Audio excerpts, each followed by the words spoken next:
C'est une Élisabeth traductrice ou qui corrige, enfin qu'est-ce que c'est? Vous êtes responsable en partie de la finition de tout ce travail Alors, d'édition en français. ça dépend. En fait, il faut, on essaie de se coordonner. Donc des fois, je traduis complètement. De toute façon, comme je ne traduis pas du japonais, Non. on traduit de textes déjà traduits en anglais, puisqu'il y a beaucoup de bureaux acquisitions à l'étranger.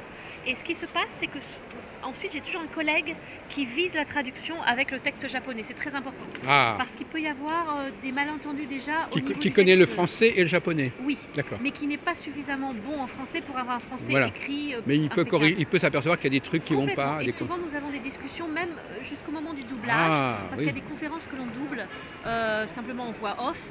Ah Et oui. jusqu'au moment du doublage, au moment où, par exemple, si c'est moi qui enregistre le doublage, la voix off, eh bien, il y a des endroits qui ont l'air français, mais qui ne veulent rien dire. Et donc ça, on les repère et on en parle et ils regardent le texte et on retourne au texte et on a des vraies discussions parce que l'idée c'est, des fois on a une traduction qui a l'air bien, il n'y a pas de faute, mais quand on réfléchit, il y a des choses pas logiques Bah oui. et en même temps on ne peut pas réécrire le texte, on est coincé, donc il faut revenir au texte original. Oui. Alors voilà, sur d'autres livres, il y a des livres qui ont été traduits par d'autres personnes, mais que je reprends aussi par Oui. rapport à tous les malentendus, les erreurs de traduction qui peuvent être faites.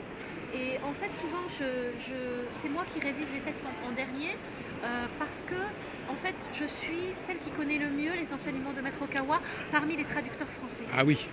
Parce que comme je suis également, j'aime beaucoup, j'étais également adhérente, disciple, du coup, je connais beaucoup les enseignements. Et c'est très important parce que les enseignements il y a constamment une intertextualité, ils font référence l'un à l'autre, d'un texte à l'autre. Il y a des notions qui rebondissent, qu'on retrouve en filigrane. Alors, vous mettez des notes? Vous mettez des notes de bas de page? Parfois, oui, parfois.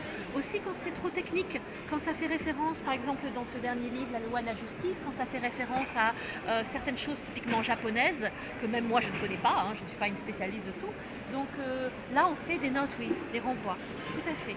Alors, quelles sont les causes d'erreur les plus fréquentes alors quelles sont les contresens dont vous vous souvenez le mieux? Il y a eu des choses vraiment graves qu'il a fallu revoir des- Oui, alors il y a une chose, je crois qu'il y a certaines conférences qui peuvent être traduites très rapidement parce que au Japon, il y a énormément d'adhérents. Donc il y a une pression pour avoir au Japon ou dans certains autres pays, pour avoir tout de suite les textes. Alors en Japon, c'est normal, ils l'ont tout de suite, puisque Maître Okawa fait une conférence, il y a 2 grandes conférences par an.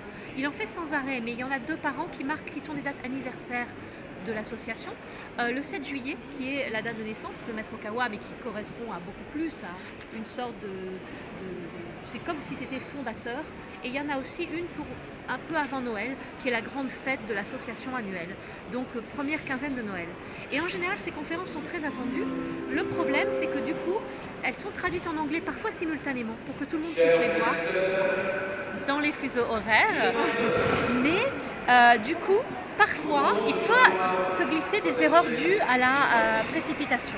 Donc vous êtes à l'aise en anglais quand même, a Ah bah priori. oui, quand même.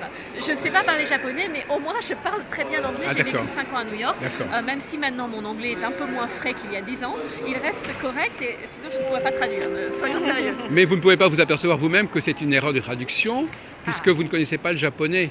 Mais vous apercevez qu'en anglais, ça ne veut rien dire. Donc à ce moment-là, en anglais, ça ne veut rien dire, vous voulez remonter au japonais, c'est ça? Voilà. Et en général, il y a aussi toutes ces phrases qui soit ne veulent rien dire, soit ne sont pas claires. Ça veut dire quelque chose, mais je suis incapable de synthétiser l'idée. Oui, oui. Et je me dis, ok, c'est des mots. Ça veut dire que soit il y a un contresens derrière, soit il y a quelque chose qui n'a pas été compris. Alors vous vous adressez à qui alors dans ce cas-là? Alors dans ce cas-là, je m'adresse à, en général, un collègue qui s'appelle Satoshi, qui parle très bien français.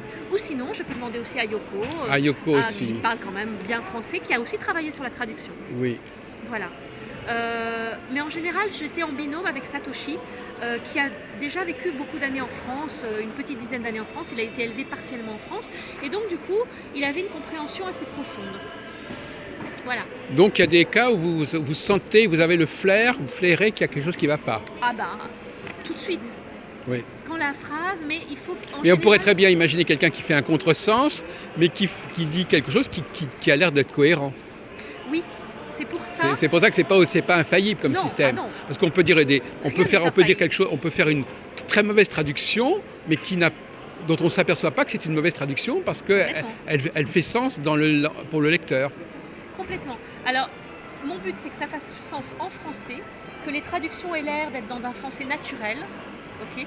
Ça, c'est le premier. Alors, il y a même différents registres de langage, que ce soit une conférence à l'oral et puis Ah oui. évidemment à l'écrit, il y a Ah des oui, choses ah que oui, je d'accord, oui. reprends. Parce que- Vous respectez le style oral quand c'est en oral. Oui. Oui, et à l'écrit, ça passe beaucoup moins, ça Ah fait relâcher. Donc, j'essaie de ne pas quand même gâcher ce style oral parce que je crois que Maître Okawa tient beaucoup à la simplicité de son expression. Il vous a déjà envoyé des félicitations pour votre travail J'aimerais bien, mais vous savez, en fait, il y a énormément de traductrices. Ah oui. Il y a des pays différents. Je crois qu'il n'est pas vraiment au courant de Ah mon bon? rôle, Ah bon? mais quelque part, j'espère que son énergie Oui. comment dire, m'inspire Oui, et me félicite quand d'accord. je fais du bon travail. Eh ben, en tout cas, là, grâce à notre vidéo, on vous reconnaît votre travail. Voilà. Ouais, mais Merci. ça n'a pas d'importance. L'important, c'est que le message soit transmis surtout.